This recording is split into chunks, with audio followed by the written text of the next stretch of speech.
Magandang umaga sa inyong lahat, tanghali, hapon o gabi sa mga lugar ninyo. Ako si Brother John, ang kayo kay Pananampalataya at Katotohanan. At ito ay hindi po ito monetize sa video sa YouTube. Wala po akong intention kundi mga lamang salita ng Diyos. Magbahagi ayon sa nasusulat sa salita ng Diyos. At hindi ako nangangaral anuman na manghingi ng mga pera sa tao o mga bagay o ano pa man. Wala ho nun. Wala akong ganong mga tinatawag na paniniwala o doktrina. Sapagkat sinabi ng Panginoon na natanggap natin ang kaligtasan ng walang bayad o libre ay ipahayag natin ng walang bayad o libre. Ibig sabihin, hindi pinangangalakal o hindi inininegosyo ang salita ng Diyos, lalo na ang Biblia ng mga salita ng Diyos. Wala hong ikapu, wala hong tinatawag na offering, tithes offering, love gift, mission offering, wala ho. Sapagkat ang salita ng Diyos, ito na po yung mga chance ng mga tunay na nangangaral na ipahayag ang salita ng Diyos via social media na walang bayad. Walang mahiningi sa mga tao sapagkat ang mga tao ay really fed up na sa ganyan. At higit sa lahat, hindi itinuturo ng Diyos ng Panginoon sa Kristo, lalo ang tinatawag na panghingi ng tithes o ikapu, tithes and offering. Ang mahalagang ibigay natin sa Panginoon ang ating mga sarili, ang ating kaluluwa sa ating ikaliligtas. Yun lamang po ang layunin ng Kayoke Pananampalataya at Katotohanan. Pag kumakanta ako ng Kayoke Christian song, nangyayari, lumalabas to sa video na nagawa ko, na nasubmit ko doon sa YouTube, ay copyrighted. So, kaya siguro hindi na muna ako kakanta kasi kailan lang gumawa ako ng mga songs, kumanta ko, ibig sabihin, ay automatic nagkaroon ng tinatawag na copyrighted. I mean, yung kinapi ko yung galing sa ibang mga kanta. Kasi gano'n naman talaga ang YouTube. So anyway, umagang-umaga rito, nasa mga 5 a.m. Minsan bumabangon ako ng maaga just to preach the gospel because I want to make it faster or as more as I can na ma-preach ang gospel. Sa inyo rito na nakakabalita sa mga... Ako,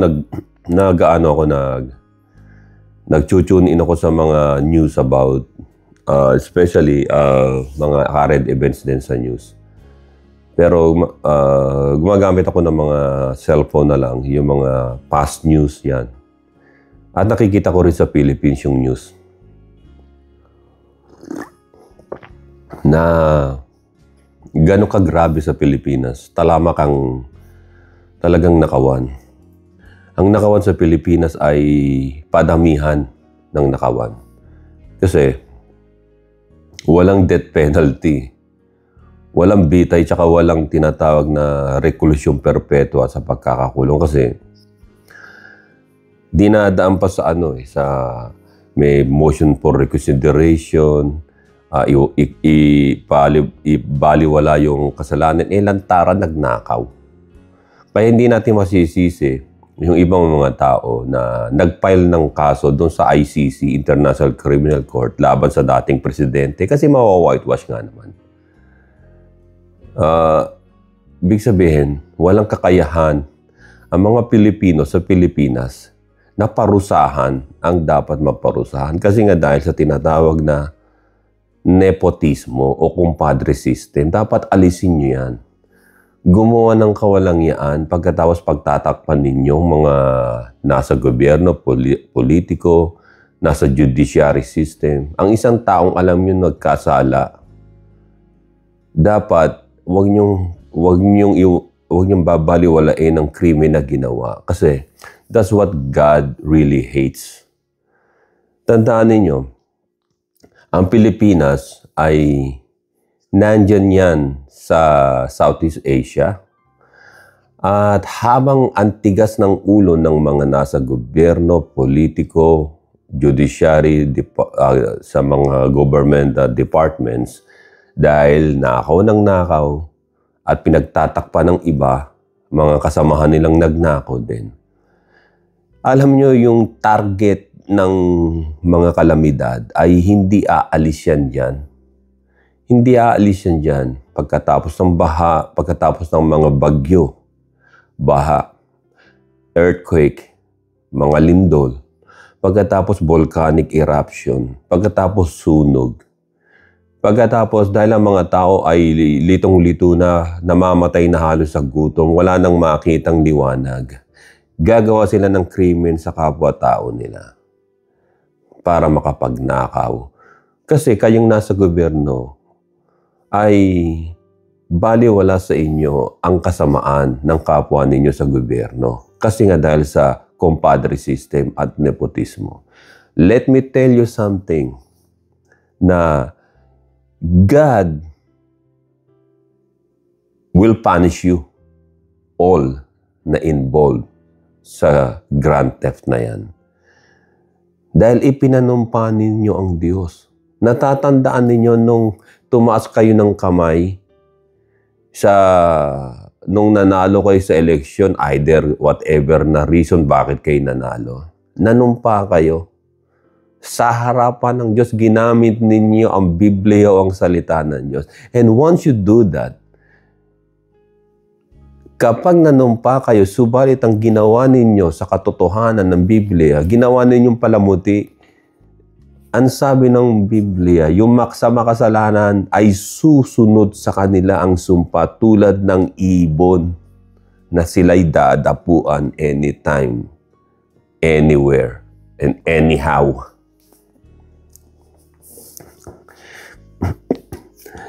Yung isa pa sa makikita natin sa balita, ang most interesting din sa akin,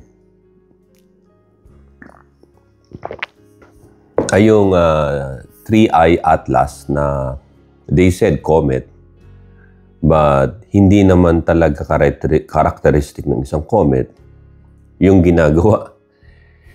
At yung Three-Eye Atlas na yon na doon pala nang galing yon, sabi nila ng mga expert, mga scientists, sa tinatawag na wow signal na nakuha doon sa, meron sila sinasabi kung anong sukat ng, kung anong distansya yun kung anong pinaka-target area. So, noong 1977 yun. Ayun yung panahon na marami nagsesearch sa extraterrestrial life. At doon din sa mga year na yun, ay nagpadala ng mga probes at yung records na gold na pinadala sa sa space na umiikot-ikot. Hoping na ang mga tao ay may marinig sa kanila kung merong iba pang nilalang sa himpapawid. Maraming mga Christian group, mga pastor at Kristiyano na sabi nila Christian sila, mga pastor o ministro na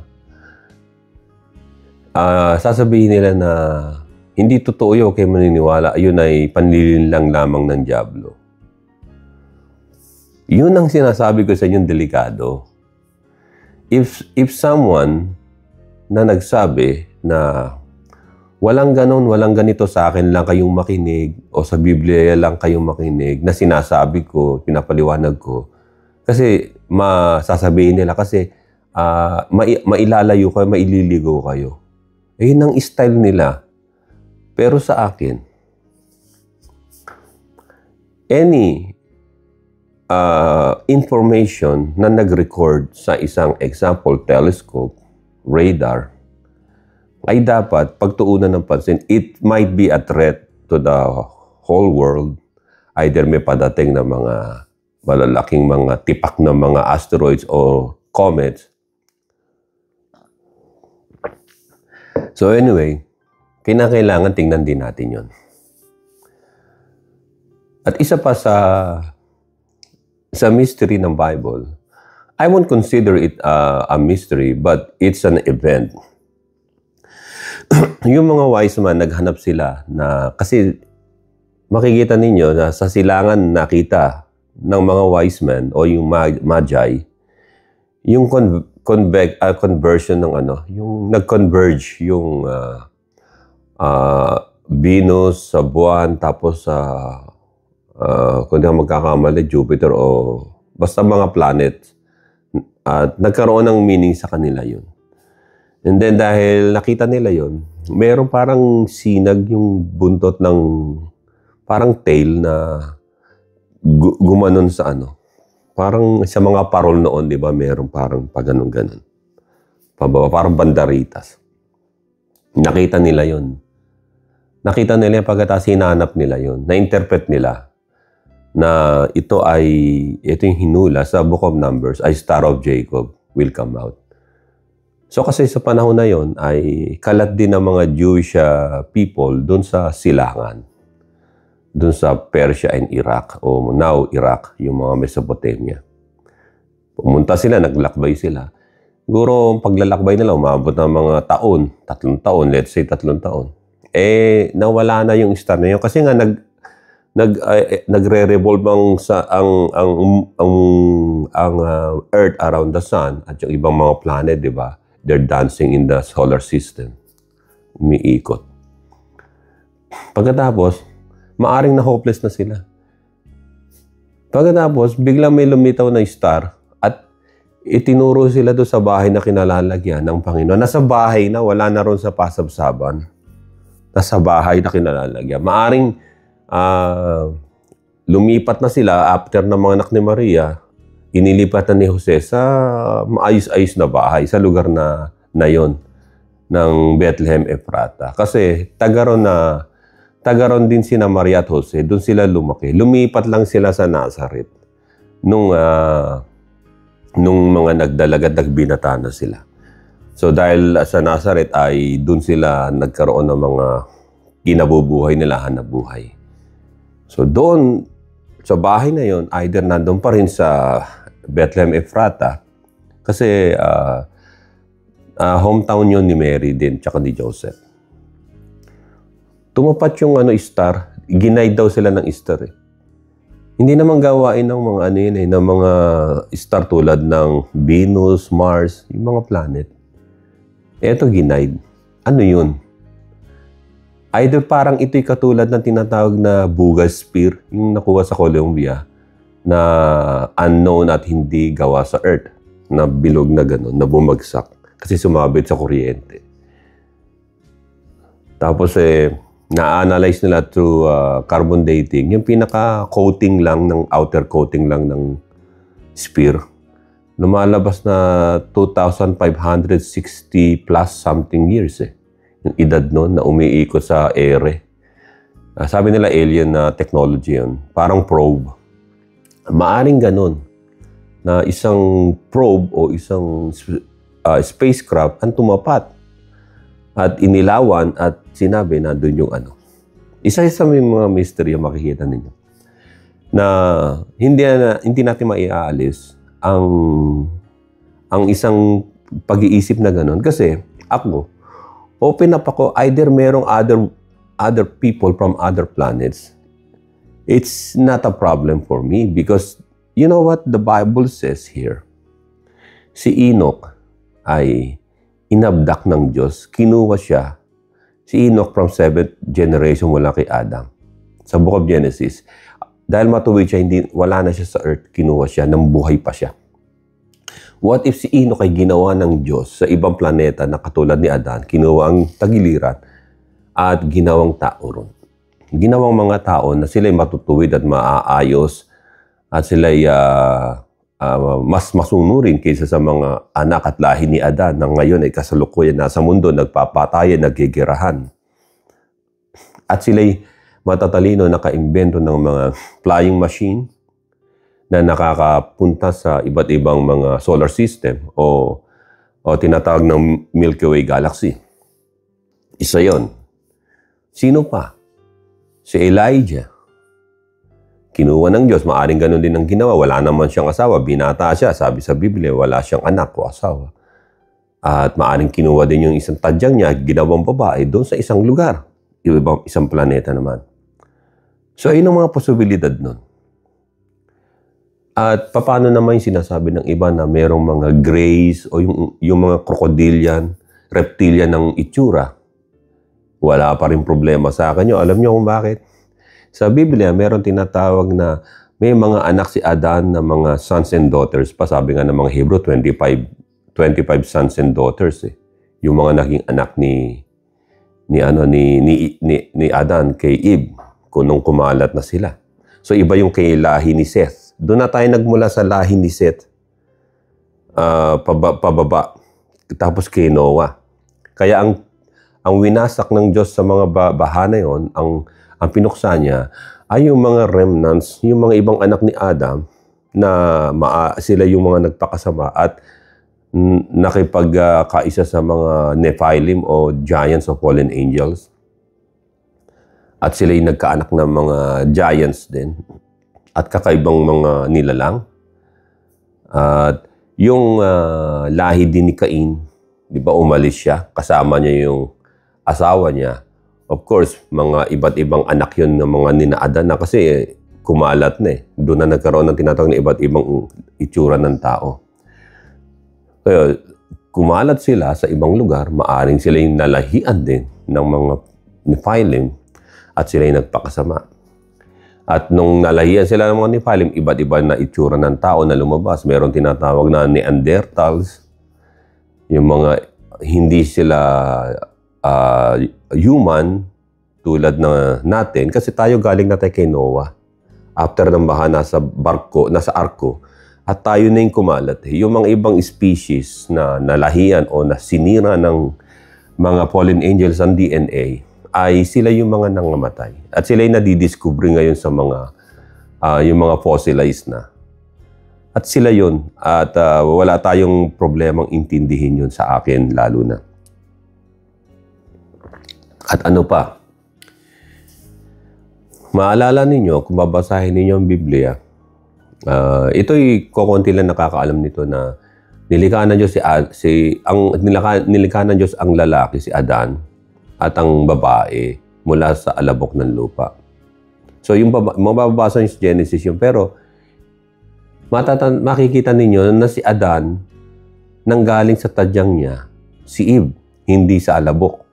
So sino yung unang babaeng kasama ni Adan bago si Eve?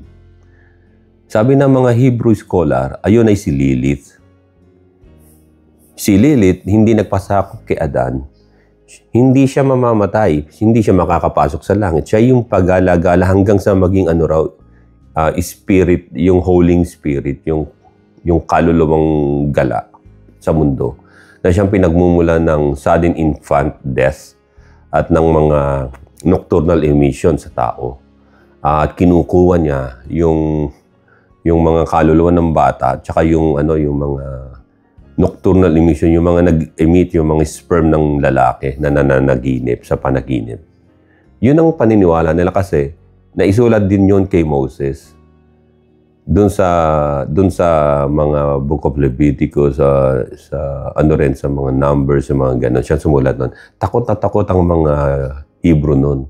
Kapag merong nagkaroon ng nocturnal emission isang tao, kasi nandun sa camp nila, umiikot yung Lilith. Kaya yung mga pinoportray na female goddess, hindi si Eve yun. Yun ay si Lilith. Yung tinatawag nilang Asera, yung tinatawag nilang mga... Ngayon sa modern, di ba?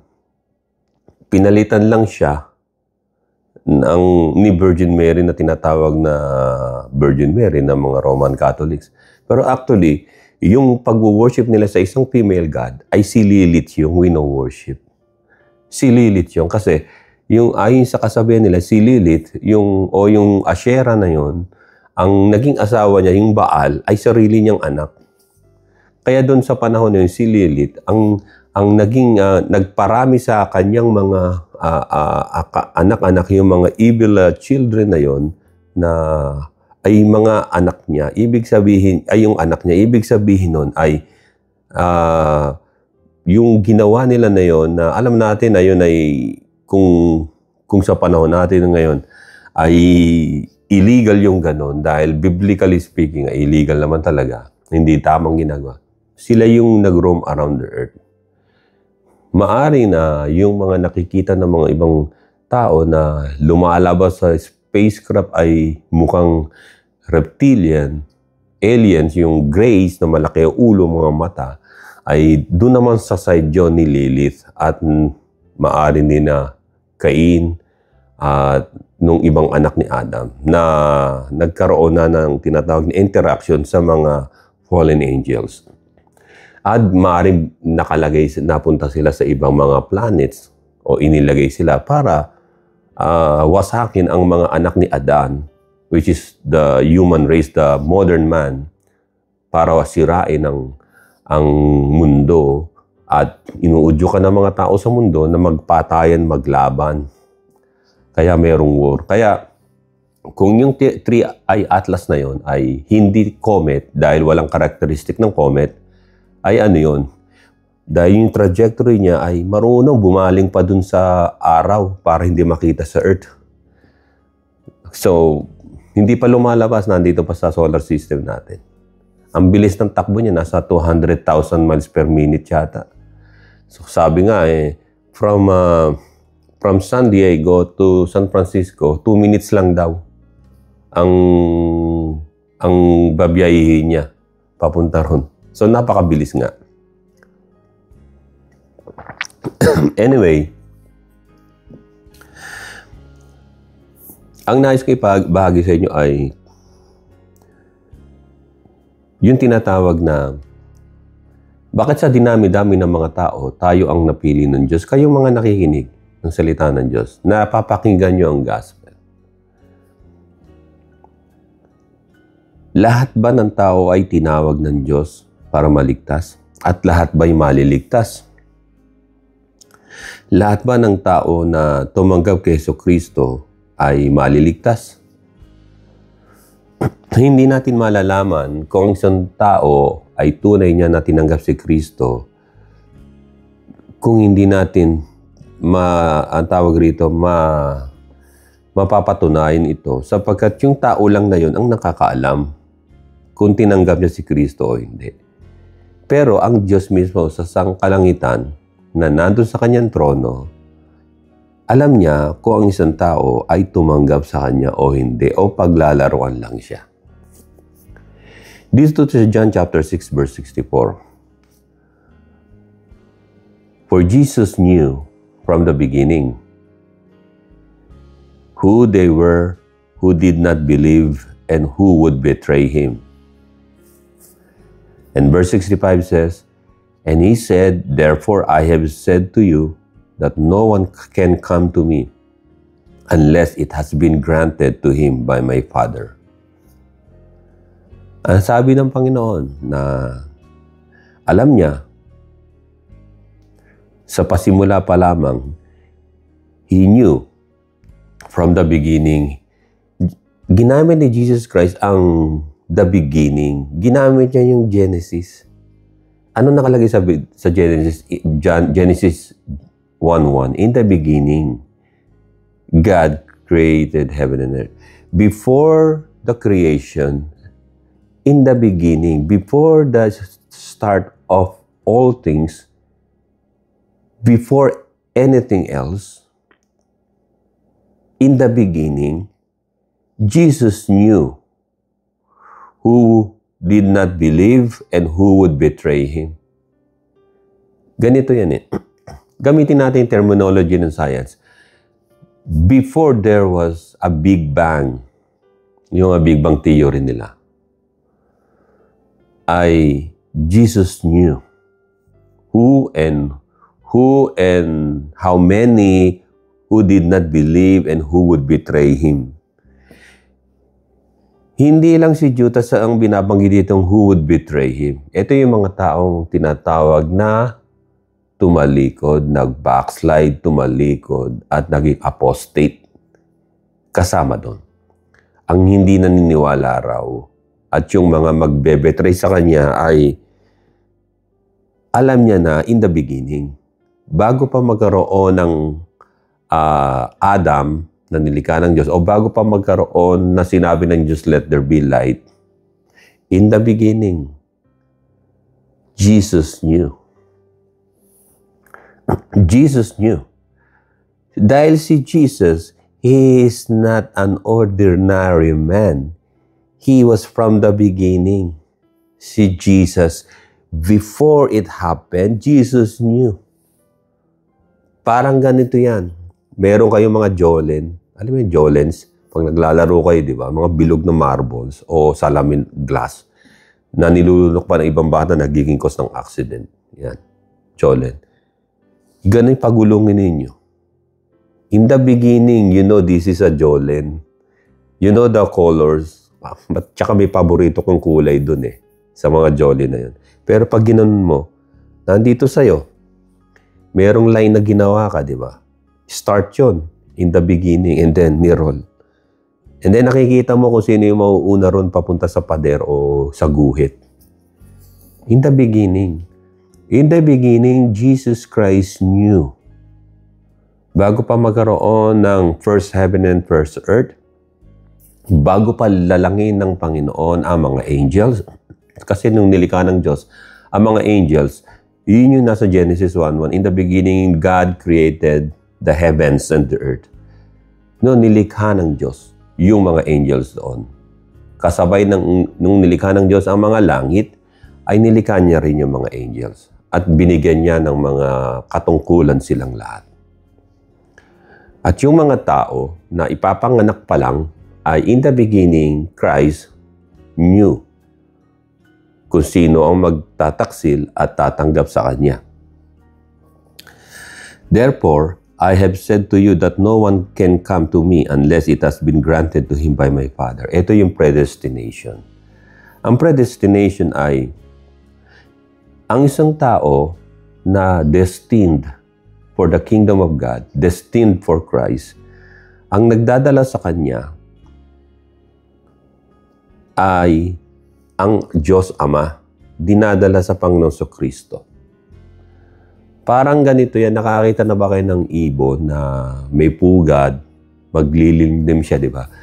Ang gagawin ng lalaking ibon ay kukuha ng mga twigs o yung mga dahon-dahon o yung mga parang mga cotton o ano mamakuha niya, dadali niya sa pugad, dun sa babae, sa inahin, dinadala. At namimili siya ng kanyang dadalhin. Namimili siya. Yung mga magaganda, para preparasyon yun sa kanilang mga anak na yung itlog, tas magiging mga maliliit na sisiw na ibon. So, dinadala. Ganon ang prinsipyo nito. Ang Ama ang nagdadala sa Panginoon na kanyang bugtong na anak ng mga tao na sasamba at papasok sa kalangitan at makikiawit sa mga anghel pagdating ng araw. Si John the Baptist, nagbabautismo siya dun sa ilog ng Jordan, maraming tubig ron, naglalakad ang Panginoon. At meron dalawa siyang alagad na nasa tabi niya ni John the Baptist. Sinabi ni John the Baptist na, ito ang kordero ng Diyos na nag-aalis ng kasalanan ng sanlibutan. Tinuro niya ang Panginoon. Narinig ng dalawang alagad. Pagkatapos, sinundan nila ang Panginoon. Rabbi, gusto namin malaman kung saan kayo nakatira. They wanna found out kung yung rabbi na yon ay rabbi na galing doon sa mga linya ng Pharisees, Sadducees, scribes, na nasa templo. Pero pinakita ng Panginoon ko siya nakatira doon sa maliit na bahay doon, marahil doon sa lugar ng malapit sa Jordan. Sapagkat ang Panginoon siya ay taga Nazaret, doon siya lumaki. Although doon siya pinanganak sa party na yon ng mga Judea, doon sa lugar na yon, sa Bethlehem, matatandaan nyo. At maaring may bahay sila ron na maliit at doon siya nakatira. Pagkatapos nangaral, of course, ang Panginoon sa kanila. At isa sa mga alagad na yon, sa dalawang alagad na nag-follow sa Panginoon, ay si Andrew. Mababasa niyo sa John chapter 1, verse 35 hanggang 42. At anong nangyari, sabi sa verse 42, and Andrew brought Simon Peter to Jesus. Nang ngayon, umuwi si Andrew. Kinausap niya yung kanyang kapatid, panganay si Andrew. Nakita namin ang Messiah. So, ang ginawa ni Andrew, he brought Simon Peter, to Jesus. At nanampalataya rin si Simon Peter. Ang kauna-unahan na convert ni Jesus Christ ay si Andrew. Ang kauna-unahan. Pangalawa, si Simon Peter, yung kanyang kapatid. Makikita ninyo, si Andrew, lumapit siya kay Kristo kasi pinalapit siya ng Diyos Ama. Paano nangyari yun? Sapagkat si John the Baptist, ang mission niya ay utos sa kanya ng Diyos Ama na ihanda ang daraanan ng Mesaya, tuwirin ang daan. At narinig ng dalawang nasa likod niya, yung isa ron ay si Andrew, at tuluyang siyang lumapit sa Panginoon. So ang nagdala kay Andrew sa Panginoon ay ang Diyos sa pamamagitan ng sinalita ni John the Baptist na He is the Lamb of God who take away the sins of the world. At si Andrew naman, dahil ang pananampalataya niya sa Panginoon, ang nag-udyok sa kanya na ibalita sa kapatid niya, sino ang nagdala ngayon kay Pedro sa Panginoon Kristo? Yung kanyang kapatid na si Andrew, na nakapakinig na sinabi ni John the Baptist na ito ang kordero ng Diyos, na si John the Baptist naman, yung mga utos na sabihin ng ganon ay galing sa Diyos Ama. So makikita natin yung ripple effect. Dire-diretso, hanggang ngayon ganon. Ang kauna-unahan na nagsabi na si Jesus Christ ang siyang kordero ng Diyos na mag-aalis na kasalanan ay si John the Baptist. Dahil si John the Baptist ang pinauna ng Diyos para sa ihanda ang daraanan ng Mesaya, nang galing sa Kanya ang pagbabautismo sa tubig. Naalala ninyo, nagkaroon ng pagtatanong yung mga Pariseyo. Sa anong paraan nagbabautismo ka sa tubig? Di ba? Tapos hindi nila, yung diskusyon na yun ang Panginoon, inuulit ko, yung diskusyon na ng Panginoon sa Kristo laban doon sa mga Pariseyo, di ba? Ang sabi, tatanungin ko naman kayo, kasi tinanong nilang Panginoon, sa anong pamaraan, bakit mo ginagawa ito at anong kapangyarihan mo ginagawa ang mga bagay na ito, yung himala? Tatanungin ko naman kayo, before I answer your question, sa anong kapangyarihan, kaninong kapangyarihan ng pagbabautismo at ang pangangaral ni John the Baptist? Hindi nila masabing kung sa Diyos nila sasabihin, ba't hindi siya naniniwala kay John the Baptist? Pag sasabihin nilang hindi sa Diyos, natatakot sila sa mga tao. Baka bugbugin sila ng mga tao ron na naniniwala kay John the Baptist at sa Diyos mismo. Hindi namin sasabihin. O sabi na pa, hindi ko rin sasabihin kung anong power o kung anong kapangyarihan ko ginagawa mga bagay na ito. So ang Ama nagdala kay Andrew sa Panginoon Kristo, at si Andrew naman nagdala sa kapatid niya si Simon Peter sa Panginoon Kristo. At ang Panginoon Kristo ay patuloy na nangangaral doon sa Galilee at maraming mga nakapakinig din at biglang mga nagsunuran. May mga nagsunuran. At hindi lang doon, pati si Judas Iscariote ay sumunod.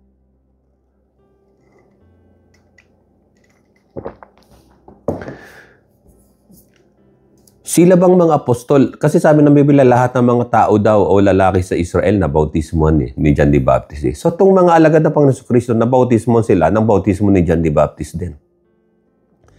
Kahit ang Panginoon Kristo, just to fulfill all of the righteousness. Hindi po pwedeng yung mga disipulo niya na bautismuhan ni John the Baptist tapos ang Panginoon Kristo hindi. Although siya ay Son of the Living God, pero sinabi, nag-usap sila ni John the Baptist na, kasi sabi ni John the Baptist, kayo pang lumalapit sa akin dito, dapat ako inyong bautismuhan. Hayaan mo mangyari ito to fulfill all of the righteousness na nasusulat sa Old Testament. So, John the Baptist did baptize Jesus Christ. Dahil yung teaching ng baptism niya ay galing sa Ama. Tapos, ang Panginoon Kristo ay, yung mga alagad na pinili niya ay nabautismuhan din sa tubig. May mga nagsasabi nga marahil si Judas Iscariot, hindi siya nabautismon sa tubig ni John the Baptist. Siya lang nag-iisa kaya pinagkanulo niya ang Panginoon Kristo. May point doon di ba? May point. Maari nga, no? Baka hindi siya nabautismon talaga ni John the Baptist. Hindi tulad ng ibang 11 ay nabautismohan doon sa Israel. Makapaisip din kayo maari, no? Pero ang katotohanan niyan ay yung tinatawag na predestination. Jesus knew from the beginning who they were, who did not believe, and who would betray Him. And He said, therefore, I have said to you that no one can come to me unless it has been granted to him by my Father. Why there is a called predestination? Bakit may predestination pa? Tulad ng in-example ko sa inyo kanina, si Adam and Eve, maraming mga anak. Only the generations and the lineage of Seth ang pinili ng Diyos. Yung other sons and daughter niya, they all evildoers. And they have like yung mga tinatawag na evil, yung mga evil things na ginagawa nila doon sa old world na yon with the fallen angels, doon sila. Maging sa lahi ni Cain. So sila yung mga naanakan ng giants, yung mga yon, yung mga ibang lahi ni Adan. Pero yung lahi ni Seth, hindi. Lahi ni Seth pababa hanggang makarating kay Noah. Sila yung mga tunay na worshiper ng Diyos. Kaya dito, why there is predestination? Ephesians chapter 1 verse 4, sabi ng Apostol Pablo, just as He chose us in Him before the foundation of the world. Bago magkaroon ng foundation ng world o yung makreate ang world, that we should be holy and without blame before Him. Yung mga chosen na predestined, kabilang sa predestination o predestined by Christ, ang sabi rito, upang tayo maging banal, walang batik ng karumihan, without blame, before Him in love. So merong purpose para maging banal, dahil ang Diyos ay banal, walang anumang bahid ng kasamaan, at upang ang taong yun ay makapamuhay na mayroong pag-ibig before Him in love, mayroong pag-ibig ng Diyos. So ito yung purpose ng Diyos. Hindi lahat ng taong ipinanganak kayo sa mundo. Although yung panahon ni Noah, lumabas na sila sa arko. Yung mga naging anak niya, iilan lang doon ang tunay na hahanap sa Diyos, nakikita na ng Diyos. Iilan lang. At dahil 3 iniligtas na mga anak ni Noah mula sa arko, yung mga lalaki, anak niya, si Ham, si Japhet, tsaka si Shem, ay sila ngayon ng magpuproduce ng maraming offsprings. But God knew, pero alam pa rin ng Diyos na sa mga angka na yon, na mga anak ni Noah, meron mangilan-ngilan na kasama sa tinatawag na predestination.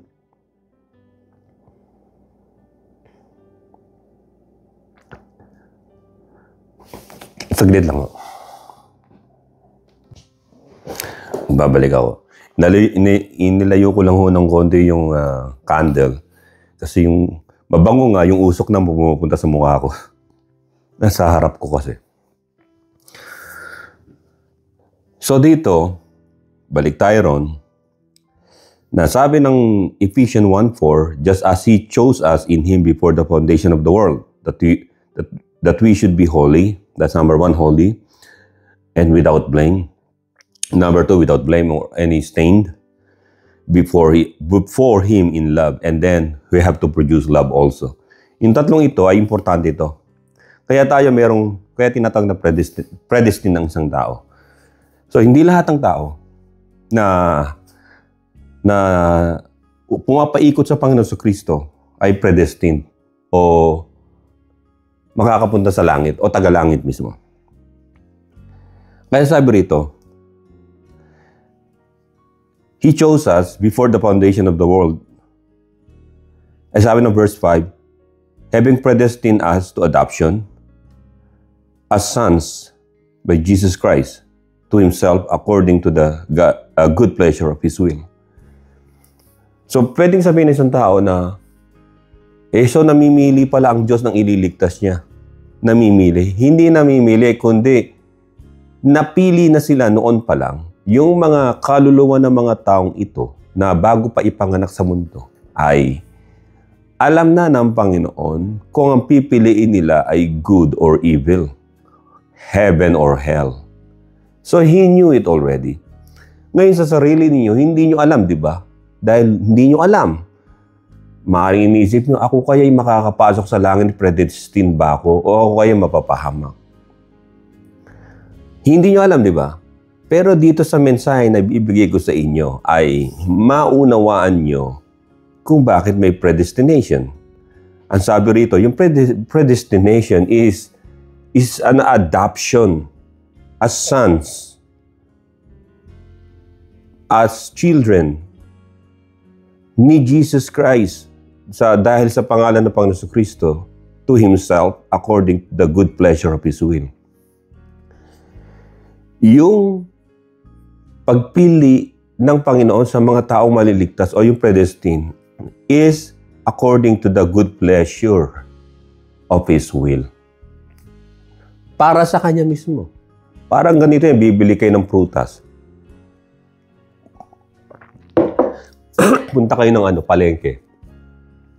Di ba namimili kayo ng kamatis? Kamatis. Pipiliin niyo yung gusto niyo for your good pleasures. Kasi quality hinahanap ninyo. Hindi naman kayo pipili na ganun. Dadakutin yung ganun. Kung nakuha niyo, bulok. So, mamimili kayo. That's what it called the predestination. Doon sa Bible. Naglalagay ninyo sa plastic. Kasi kung di nyo gagawin yon, makakakuha kayo ng bulok at tatapon nyo lang. So, kinukuha natin na yung maganda. Nahalukay pa nga natin, di ba? O lalo na pagpipili ka ng isda. Hindi mo naman titignan lang yun. Minsan, inahawakan mo, buksan mo yung hasang. Mamaya, hindi pula yung hasang, maitim na. So, ganun ang ibig sabihin. God is a quality controller. Kinokontrol niya. Pipiliin niya sa kanya at pipiliin niya hindi. So, pwede ba nating sabihin na ganun pala ang Diyos? Namimili. Namimili ng tao. Ang tanong dito na, kung ibaliktad natin tanong, bakit ang mga tao namimili ng sasambahin nila at saka kikilalanin na Panginoon? Namimili sila, kaya nga may kanya-kanya silang religion. Namimili sila, religion namin maganda, yung pastor namin, yung ministro namin magaling mangaral. Namimili sila, di ba? Pag binaligtad natin sitwasyon, ngayon, wala bang karapatan ng Diyos na mamili ng mga taong papasok sa langit? Na aawit sa Kanya at sasamba sa Kanya at mananampalataya sa Kanya ng lubusan dito pa lang sa lupa? Kaya dito, ang good pleasures ng Diyos sa Kanyang His own will ay piliin ang mga taong maliligtas. Hindi lahat ng taong maliligtas. Hindi lahat ng kaluluwa kailangan ng Diyos sa langit. Hindi lahat kasi ay papasok sapagkat sa una pa lang, alam ng Panginoon kung sino magkakaila sa Kanya, kung sino mangangaral ng mga false teaching, false gospel, kung sino magtatatag ng mga false religions, kung sino ang magnanakaw through sa mga tao sa gagamitin ng tithes and offering. Magpapayaman ang ibig sabihin. Alam ng Panginoon yan. Kaya nga sabi ng Romans 8:29, for who He knew foreknew, He also predestined. So, at ang linaw dito, ang mga nakilala niya na, nalalaman niya na, nakita niya na, hindi pa man pinapanganak sa mundo, He also predestined to be conformed to the image of His Son. Upang makonform o maging katulad ng Panginoong Kristo, His Son, yung image niya, na alam natin, ang image ng Panginoon, siya ay masunurin sa Ama, siya ay matuwid, that He might be the firstborn among many brethren, upang ang Panginoon ay maging panganay sa lahat ng kanyang mga kapatid. Our Lord Jesus Christ called us His own brothers. Kaya di ba sa paligid niya, ang dami mga Hudyo, nangangaral, may dumating, kumatok marahil sa bahay. Sabi, Rabay, nandiyan ang nanay at mga kapatid mo sa labas, hinihintay ka, gusto ko makausap. And then, lumingon ng Panginoon, who is my mother and who is my brothers, my brethren? Tinuro niya, these people na nakikinig sa kanya around Him, they are my mothers and my brothers and my sisters. Kaya makikita nyo na ang isang taong ligtas, hindi mo kasama niya sa kanyang tahanan, yung kanyang nakagisna ng mga kapatid, magulang, nanay, tatay, ay sila'y predestined din. Sorry to say and sad to say, kung gusto niyo pumunta sa langit at sila naman ayaw nila, wala kayong magagawa ron. Hindi sila predestined. Hindi ko sinasabi na huwag niyong mahalin ang inyong mga kapatid, mga magulang, mga anak. If they don't want Christ in their life, you cannot do anything about it. Wala kang magagawa. Kundi pilitin mo mong manalangin sa Panginoon, maaaring ang Panginoon ay mahabag sa kanila. At kakahabagan nila ang sino man sa miyembro ng inyong pamilya. Kakahabagan ng Panginoon.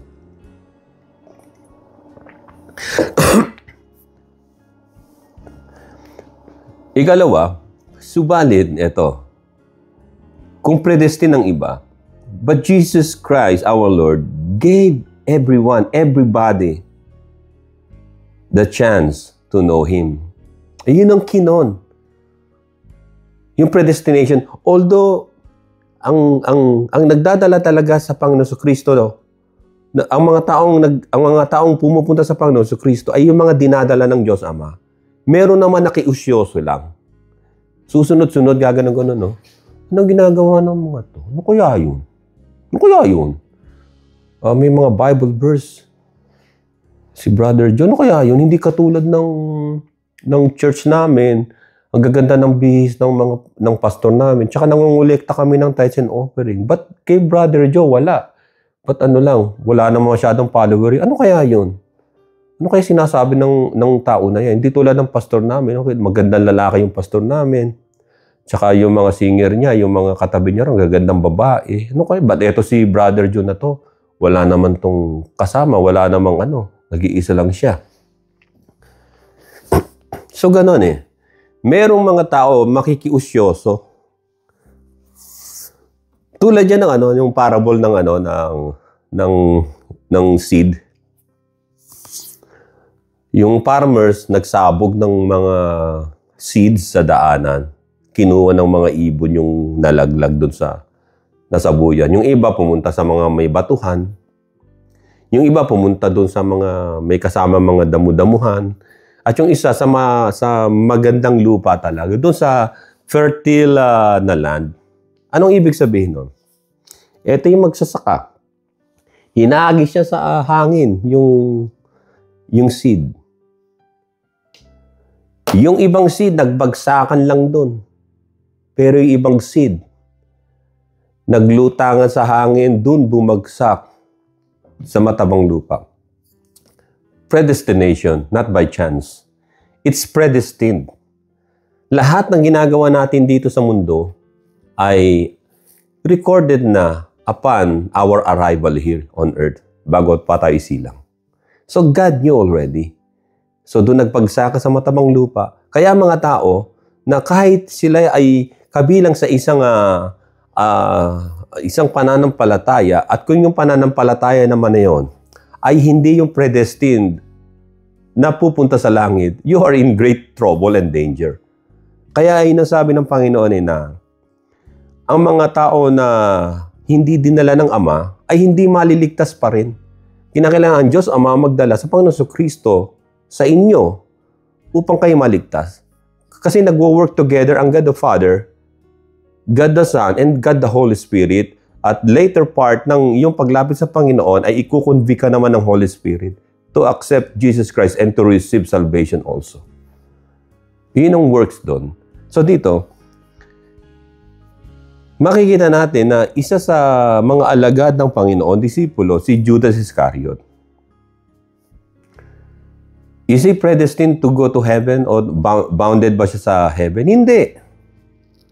Because Christ knew already na ganitong gagawin niya. Dalawa nga sila pinagpipilian na titiwalag sa pananampalataya kay Kristo. Si Peter una-una at si Judas. Candidate silang dalawa, kala niyo. Yung dalawa na yun. Pero nilapitan, si Pedro kasi malapit sa Panginoon, he tried his best. Nilapitan ng Panginoon si Pedro. Pedro, inihingi ka ni Satanas sa akin. Isisip ka, yung parang sasalain ka, yung may alambre, tas sip, ganun. Pero I pray for you na wag malaglag ang iyong pananampalataya, na hindi ka bumagsak sa ganun.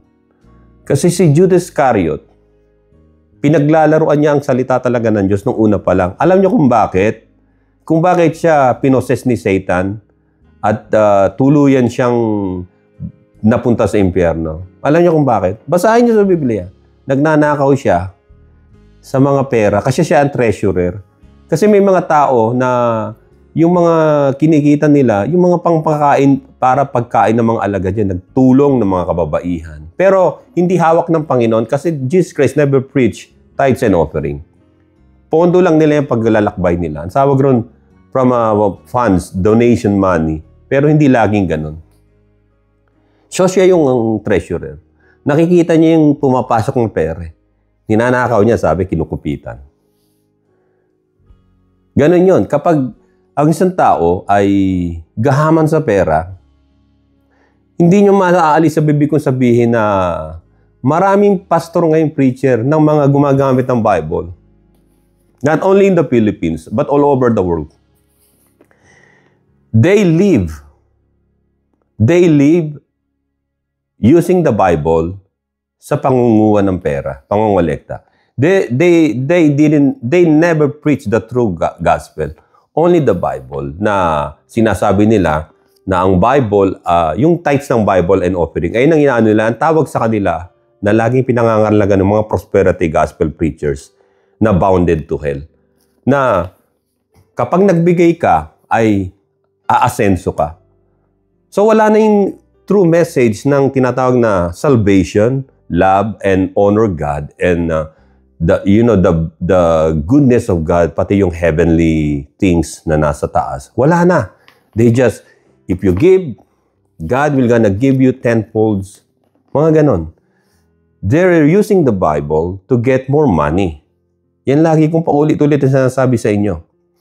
Did you know Jesus Christ said na ipangaral ang salita ng Diyos sa mga tao ng libre?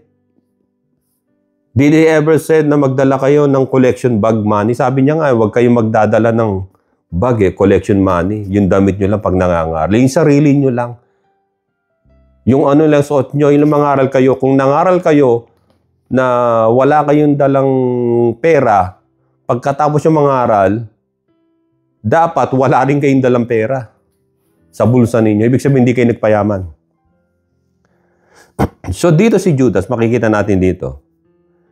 Doon sa John chapter 13, verse 21, Jesus Christ, he was so, sabi rito, when Jesus had said those things, he was troubled in his spirit and testified and said, most assuredly, I say to you, one of you will betray me. He knew na si Judas Iscariot ang magtataksil. Si Pedro, nakalampas na siya ron dahil pinalakas siya ng Panginoon. Yung pagtataksil ni Pedro na hindi ko kilala yan, nagtaksil lang siya sa verbal na I didn't know the guy. White lies ang tawag ron parang kay Abraham noon. She is not my wife, she's my sister, sabi niya doon sa mga Pharaoh, doon sa asawa niya si Sarah. Ito si Peter ganun din. I didn't know the man. Pero yung nag-betray sa Panginoon sa Kristo ay with the money involved. Binayaran siya ng mga Pharisees para ituro kung nasan si Kristo. Nagpadala ng mga uhuli. Pinagkadulo niya ang Panginoon. At hindi siya predestined sa heaven kasi ang mga makasalanan hindi talaga papasok sa heaven. So ang ginawa ni Judas ay he committed another horrible mistake, yung tinatawag na suicide. Sabi nga dalawang klaseng version ng suicide doon Nagbikti at yung isa naman na sinasabi ay nagpatihulog doon sa bangin. Alam nyo, common sense lang ho yan sa isang police work o investigation. Nagbikti siya, maaari may dala siyang lubid. Alam niyo, pag nagbikti ang tao, basta may nakita lang siya mataas na pagsasabitan ng kanyang leeg. Kaya ang nagbikti siya. Nung nagbikti siya, either napatid yung tali, kasi sa bangin napatid yung sanga, kasamang nahulog niya. Ang sabi ng Biblia, tumama yung tiyan niya sa matulis na bato at nabulwak yung kanyang bituka na nahati. Yung katawan niya, yung bituka na headlong So, yun lang ho yun. Kaya parehong tama yun. Nagbikti, hindi naman nagbikti na biglang nandun lang siya, tapos nakalawit yung dilang ganon. Nagbikti siya, he tried, nilagay niya siguro, pagkatapos tumalon, biglang naputol yung sanga. So, instant yung death niya. Ibig sabihin, naman nagpakamatay, na-aksidente pa sa pagpapakamatay. Ibig sabihin, nagpakamatay na, yung pagpapakamatay niya, lalong naging mas madali. Lalong naging grabe. So, ganun ang nangyari sa kanya. Ulit ko, kung mababasa niya, nagbikti siya, tapos yung isa naman nagpatihulog. Dalawang anggulo yun. Dalawang anggulo ng mga taong nakakita nun. Yung isa nagsabit ng nagsabit ng tali. Tapos yung isa hindi, tumalon. Kaya nakita niya parang tumalon, napatid yung sanga o kaya yung tali, hulog siya. Yun lang ho talaga kahit sa mga police works or investigation. Simple explanation lang ho yun sa spot report ng isang police officer kung nandun siya nag-iimbestiga siya. So dito makikita natin dito na sinabi ng Panginoon sa verse 25, John asked Jesus, sinabi ng Panginoon kay John, because John asked Jesus, "Who is it, Lord?" Yung magkakanulo sa'yo. And verse 26, Jesus answered, "It is he to whom I shall give a piece of bread. When I have dipped it, and having dipped the bread, he gave it to Judas Iscariot." Verse 27, after Jesus ate it, Satan entered him. Naposes na siya. Ang nakakaalam kung sino ang magkakanulo, pinaalam ng Panginoon kay John. Sabi, itong tinapay na to, ididip ko to sa wine. Yung wine na yun, oinoisen o red, parang red wine. Red wine. Didip ko to doon. Tapos isipin nyo, tinapay, didip nyo ron sa wine. So, anong significance kaya nun? Anong lasa nun? Ibig sabihin, si Judas Iscariote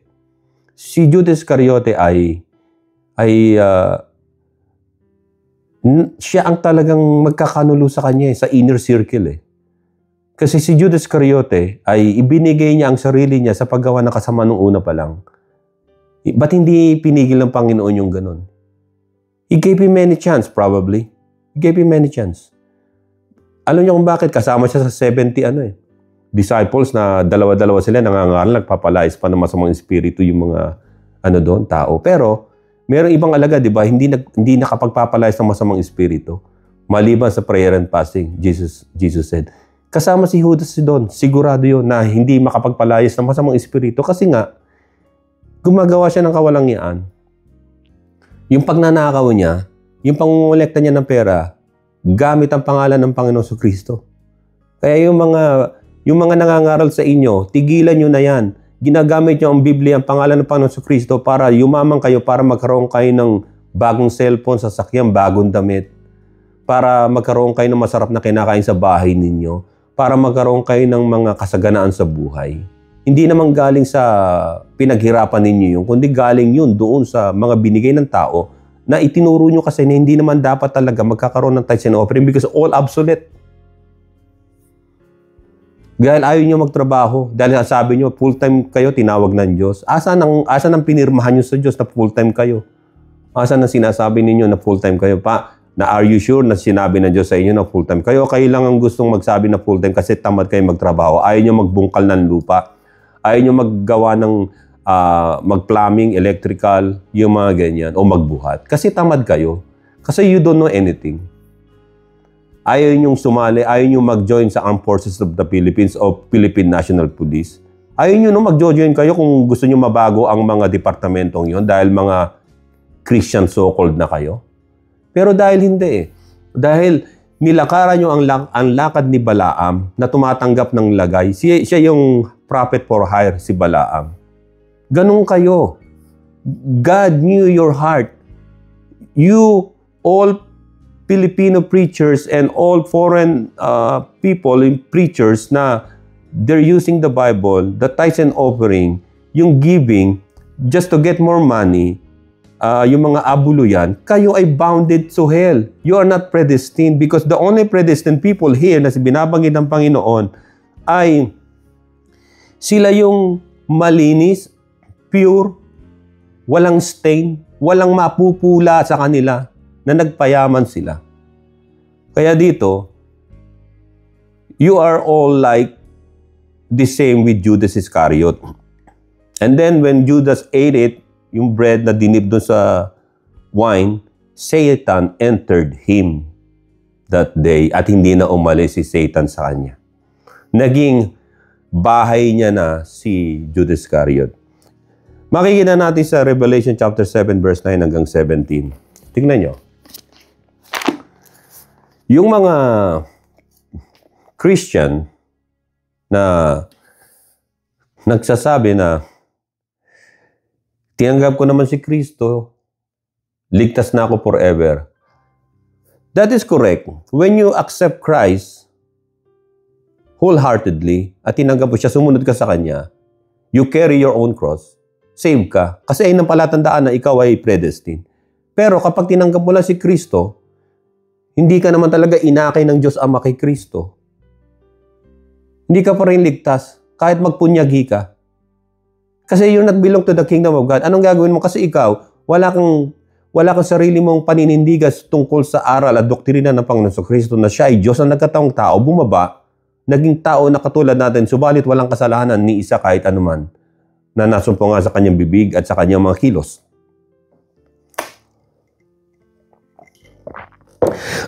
Pero, ang ginagawa ninyo ay ginagawa ninyong anting-anting ang pagsapi ninyo o pagtanggap ninyo sa Panginoon. Upang kayo umasenso. Upang ang paniniwala ninyo na pag nanali ka sa Panginoon, magiging okay ang lahat at ikay pagpapalain. Puro pagpapala, di ba? Puro panlupa ang inyong naiisip. Magkakaroon kami ng ganito, makakakain na kami ng maayos. Yung ba sinabi ng Bible? Sinabi ni Jesus Christ, in this world you have tribulation. Tandaan niyo yan, sinabi niya many times yan. Hindi ko nasasabihin sa inyo ang direktang kabanata, kapitulo, basahin ninyong Bible. That's why I always said, read the Bible. Jesus said, because the words that I'm telling you, yung mga sinasabi ko sa inyo, it came all from the Bible.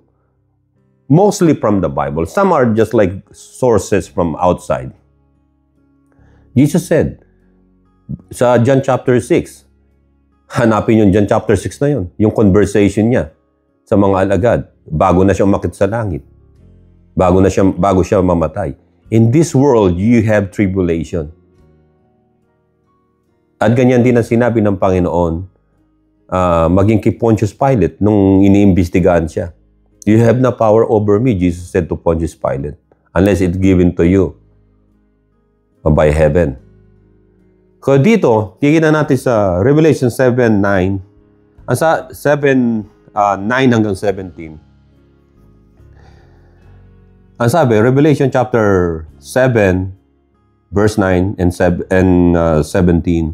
After this I beheld, and lo, a great multitude, which no man number, of all nations, and kindreds and people and tongues stood before the throne and before the Lamb, clothed with white robes, palms in their hands, and cried with a loud voice, saying, Salvation to our God, which sitteth upon the throne, and unto the Lamb. And all the angels stood around about the throne and about the elders. The four beasts fell before the throne on their faces and worshiped God, saying, Amen. Blessing and glory and wisdom and thanksgiving and honor and power and might be unto our God forever and ever. And one of the elders answered, saying unto me, tinanong ng isang elder, yung isa sa 24 elders, si John. Ang sabi, and one of the elders answered, saying unto me, What are these which are arrayed in white robes? And whence came they?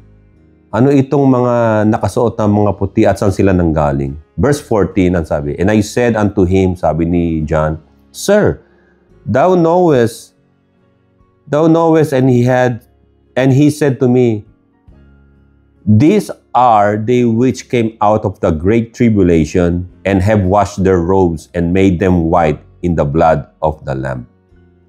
Therefore are they before the throne of God and serve him day and night in his temple. And he that sitteth on the throne shall dwell among them. They shall hunger no more, neither thirst any more, neither shall the sun light on them or any heat. For the Lamb which is in the midst of the throne shall feed them, and shall lead unto them living fountains of waters, and God shall wipe away all tears from their eyes. Next time, ididiin ko sa inyo yung Revelation 7:9. This is all about God. His, ang tawag rito, yung Godhead. This is the Godhead. And then, makikita natin yung the three persons of God in this chapter also. So dito, tinanong ng 24 elders na isa, sa 24 elders na yun, saan ang galing ito? Yung mga tao na to. Hindi ko nalalaman. Ang sabi rito, sila ay ang galing sa tribulation. Ang sabi rito, these are they which came out of great tribulation and have washed their robes and made them white in the blood of the Lamb. Group, ano to, yung hindi magkakilala yung mga tao na yun. Nanggagaling lang sila sa four corners doon sa papunta sa langit, sa mga gate doon nagpapasukan. Galing sila sa great tribulation. Ito ba yung great tribulation na sinasabi ng Bible na darating Antichrist? Hindi naman ito eh.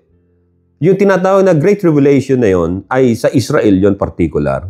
Eh ito nang galing sa iba't ibang panig ng mundo. Kasi meron tayong Great Tribulation sa buhay natin. Every one of us. Yung mga predestined ng Diyos, yung mga itinalaga, ay magkakaroon ng Great Tribulation. Kaya nga sabi ng Panginoon na pasanin ninyo ang aking yoke and learn from me. Matuto kayo sa akin. At pag namumuhay na tayo sa believer, sabi, carry our own cross naman. Upang ipakita sa mga tao. Makikita natin yung mga tao rito na nagtagumpay, galing sa tribulation, mga nagugutom, nauuhaw, na iinitan ng araw. Ibig sabihin, mga tao ito na struggle sa buhay, pero namumuhay sila ng may kaayusan, merong kabanalan, na kahit ang kinakain nila ay konti lang. Makikita ninyo yung nabasa natin. Hindi sila yung mga mayayaman na sinasabi ng ibang mga so-called Christian na kapag ikaw ay nakay Kristo, ikaw ay aasenso, magkakaroon ka na, puro material na bagay sinasabi. Magkakaroon ka ng magandang bahay, trabaho, negosyo, pagpapalain ka. Yun ang tinatawag na satanic teaching. Itong mga tao na to, na predestined ng Diyos, nang galing sa matinding tribulation ng buhay. In this world, sabi ni Jesus Christ, you have tribulation. Sa mga predestined yun. At kung ikaw, sinasabi mo predestined ka, subalit, namumuhay ka buhay tulad ng buhay ng hari. Wala kang pakialam sa paligid mo. Basta makakain ka araw-araw. You don't care about anything or everything or anyone in this world. You are not predestined. You are just living like, fattened calf. Pinatabang guya. Ganun. Kaya dito, these people, they were from great tribulation. Bakit sila nakapasok sa langit? As a predestined people of God, they made themselves pure through the blood of Christ. Nagpakabanal sila dahil sa dugo ni Kristo, hindi dahil sa sarili nilang dugo at pawis, kundi dahil sa blood ni Jesus Christ. Dahil sa tinatawag na the precious blood of Jesus Christ, the absolute absolutely na way ng teaching ng Panginoon na siya ang Lamb of God, yung kanyang banal na dugo, ang naging naging protection nila sa buhay nila habang nabubuhay sila sa mundo. Tulad ng panahon ni Moses na nilagyan sa doorpost ng blood ng mga lamb, yung mga doorpost ng mga Israelites noon, mga Hebrew people. Ganon din sila. Sa buhay nila, ang dugo ng Panginoong Kristo ang sealed at ang siyang palatandaan na sila ay mga binanal o predestined ng Diyos sa langit.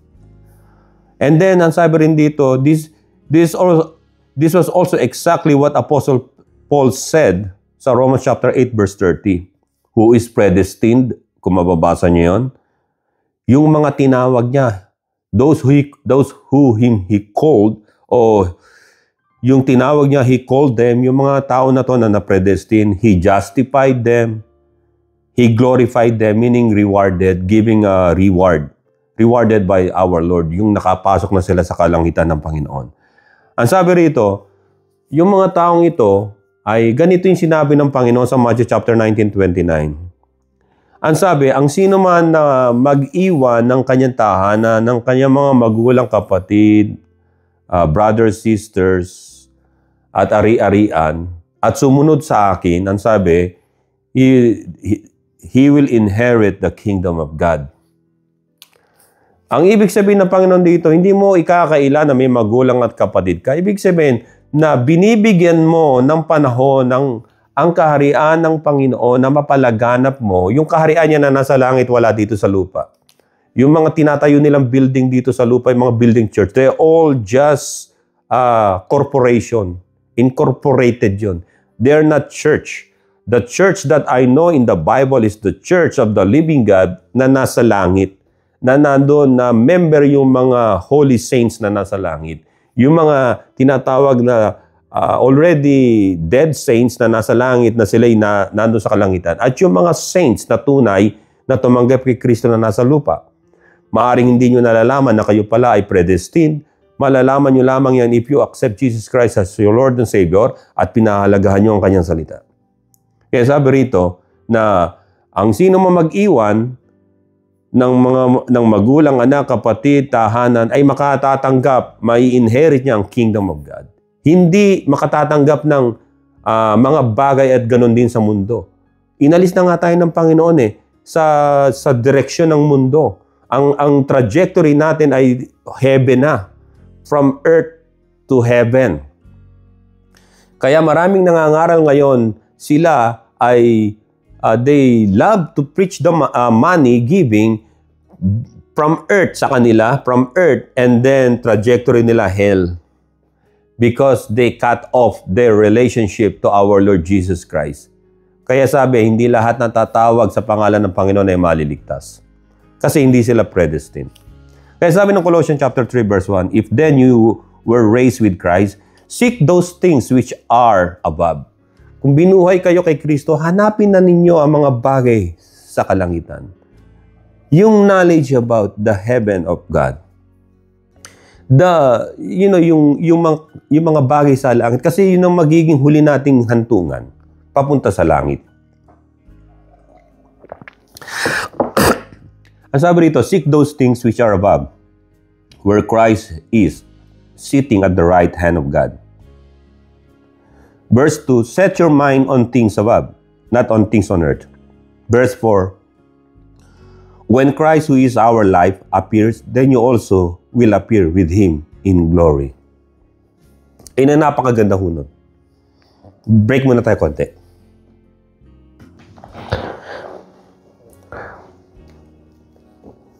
Ika-4, last but not least, all of His predestined people were saved. Kapag na-predestined, save yun. Paano malalaman ng isang tao, halimbawa? Kasi di ba sinabi ng Panginoon na yung damo, tsaka yung wheat o yung barley, sabay natutubo. Hindi nyo alam kung ano yung barley doon kasi magkamuka. Malalaman na lang yun kapag hinarvest. Ise-separate yung mga wheat o yung barley doon sa mga damo. Paano mase-separate yun? Hinahambalos yun.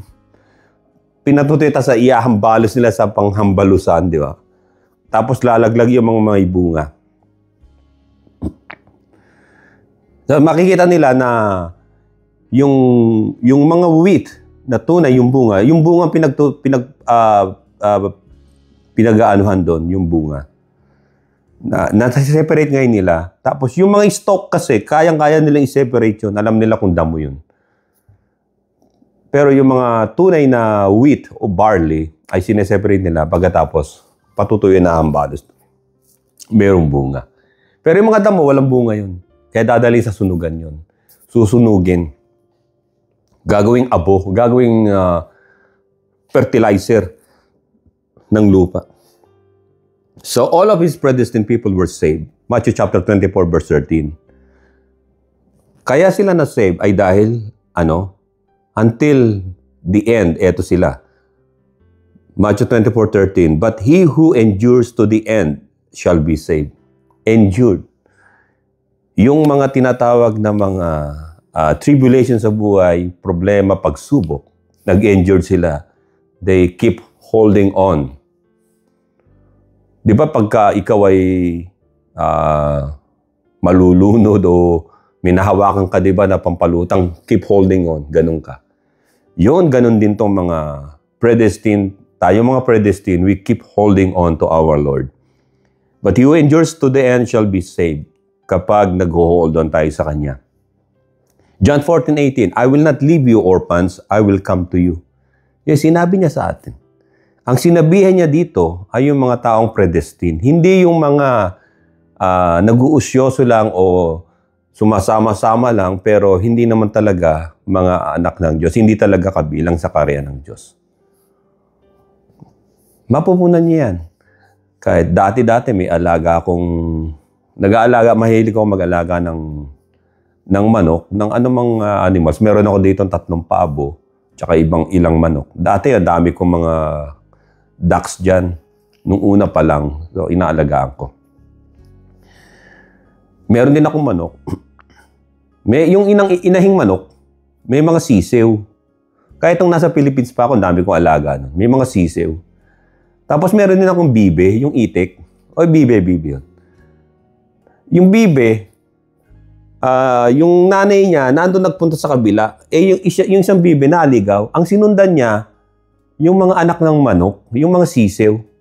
So, akala niya siguro, family niya yun. Sumunod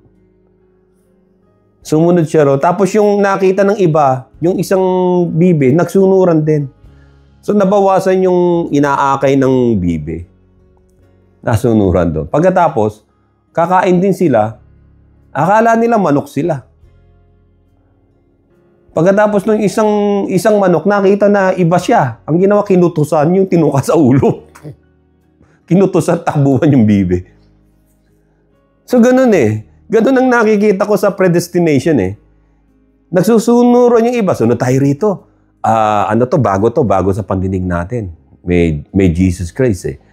Ay, mapagbigay yung mga tao. Lika, makikikain tayo sa kanila. Ganun. Pagkatapos, nung papahayagan mo na silita ng Diyos, hindi nila maiwanan yung kanilang tinatangkilik o yung anumang kasalanan nila para nakutusan sila sa ulo, takbuhan sila. So, ganun ang mga hindi ligtas o hindi kasama sa predestination. Tayo mga predestined na. Ang sabi rito ay Galatians chapter 1 verse 8 hanggang 9. But even if we or an angel from heaven preach any other gospel to you than that we have preached to you, let him be accursed. If anyone preaches any other gospel to you than what you have received, let him be accursed. Inulit sa verse 9. Kaya nga, kapag minangaral na kakaibang gospel sa inyo, ang sabi nga ni Apostol Pablo, kahit kami o mga anghel man lang, o kahit sinong anghel, marami nagpapanggap na nangangaral na angel daw sila. Sila daw yung angel o sugo na inihula sa Biblia, which is not right. At yet, alam natin na kasinungalingan yon. Ang sabi, but even if we or an angel from heaven preach any other gospel to you than what we have preached to you, let him be accursed. Kapag ang isang nangangaral ng gospel, hindi na pinapangaral si Kristo, ang pinapangaral na, yung tinatawag na, if you give, mapagpapalain ka, puro all about money, all about wealth. Yun ay hindi gospel ng Panginoon. Ang sabi rito, let him be accursed. Huwag kayong sasama sa mayroong sumpang mga tao o accursed ng Diyos. Sapagkat ang mangyayari sa inyo ay ganito sa nangyari doon kay Simon the Sorcerer.